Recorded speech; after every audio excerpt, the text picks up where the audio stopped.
Hello, everyone. Rendell Ulrich here. I have an agenda for a few upcoming items, so I just wanted to bring these to your attention. I've got them outlined here on the document that you see on your screen, and the first one is in reference to Week 9. And just wanted to let you know that for the Week 9 discussion question, the responses were due for the instructor question. Those were due on November 2nd. And I see that some of you still haven't done the original response yet. Those were due, and those responses are required. For those of you who have already responded, for everyone who has responded, I have provided my own responses to each and every one of you. But I want all of you to take the time to review all of those responses. And the reason I point that out is they may spark some questions for yourself. They may provide some responses of your own if you want to respond back to me, or they may provide information or spark some ideas if you want to start providing responses to your peers. So definitely go take a look at all of those. Also, for some of those responses that I provided to each of you, if there was something that you had brought up as a part of your answer, if there was something that I thought you might want to expand on, I provide you with additional resources. So as you go through and take a look at each of those responses for each person that I responded to, this also may be useful information to you if you want to pursue a topic further, and I've provided you with that information. There's also some overlap as far as some of the points that were brought up by some of you, so you'll see how I addressed each of those. When you do your responses to your peers for Week 9, those are due no later than November 9th, and that's coming up quickly, so you do want to take some time to make sure that you're not doing that at the last minute, because again, the whole idea is to make sure that everybody is benefiting from the ability to go take a look at all those responses, because you want to see what your peers are saying, and especially if there's something that you want to say in response. Now, as far as Week 10 is concerned, your original responses to the instructor question, those are due no later than the 9th, and of course those are coming up soon. The instructor response is due the same week as the peer responses for Week 9. So make note of that. You're still doing an instructor response. You're still doing peer responses. You now have them over different weeks. So for Week 9, you've already done your instructor response. This week you're doing the peer responses, and this week you're doing Week 10 instructor response, and then your response to peers for Week 10 is due the following week, which will be the 16th. I also included, because of the topic for Week 10, there's an article that references facilitation that I thought you might find useful. I've placed that article in the optional resources folder. So in Week 10, you have your discussion question, you have your assigned reading. I've also included an optional resources folder. In there, I've got videos plus an article, but I thought the article, which I posted today, might be useful. The original article just came out 2 days ago. I've also got that listed, that same article, in the general resources folder. If you haven't had a chance to go check out that resources folder, there's a lot of good information in there. But one of the subfolders in there is marked as thought-provoking. So these are just articles that are thought-provoking in general. So even if you decide not to use under the optional resources for Week 10 as far as facilitation is concerned, because so many of you expressed interest and have addressed the topic of facilitation in responding to all your other discussion questions, I thought you might want to have this information generally. So it's also in that resources folder and in the thought-provoking subfolder, and you'll find that article along with a bunch of others in there as well.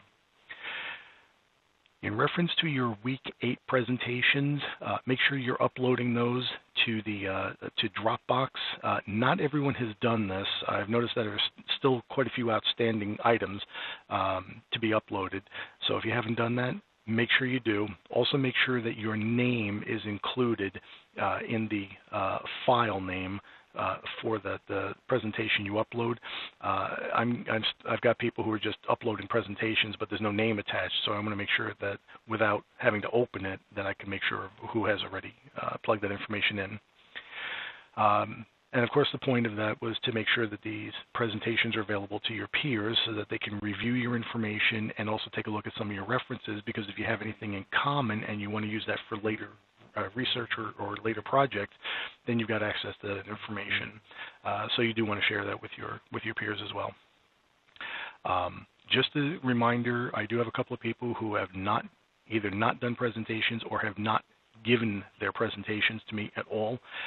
Just as a reminder, this particular project, your presentations, it's worth 20% of your grade.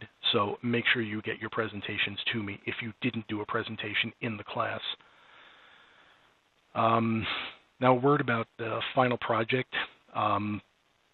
In the week 14 folder that I have on Csus, this information has been posted for a while now, but I do want to call attention to it just in case you haven't had a chance to look at it, haven't noticed it, didn't see it. There is a folder marked week 14. In that folder, I have two items in there. One is the goals and objectives. There's one form. And then there's another file marked grading matrix. So those two documents are located in the week 14 folder on Csus. Go and take a look at those.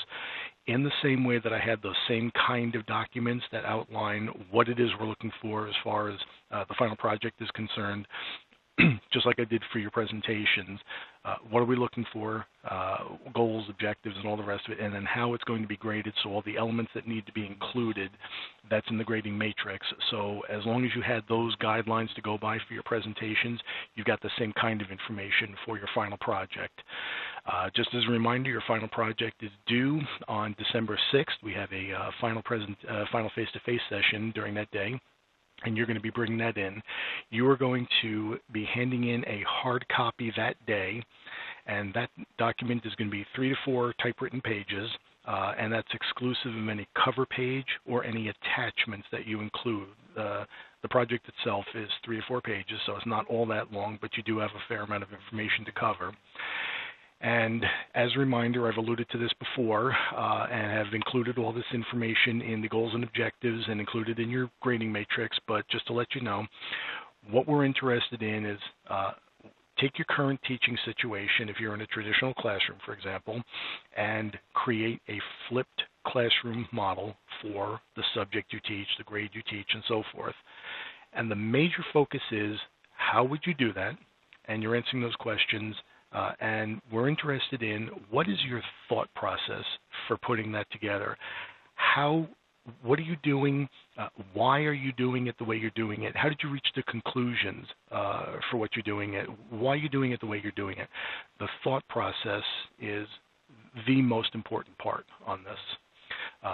So let us know, what were you thinking? How did I arrive at this conclusion? Why was this the best way to do this?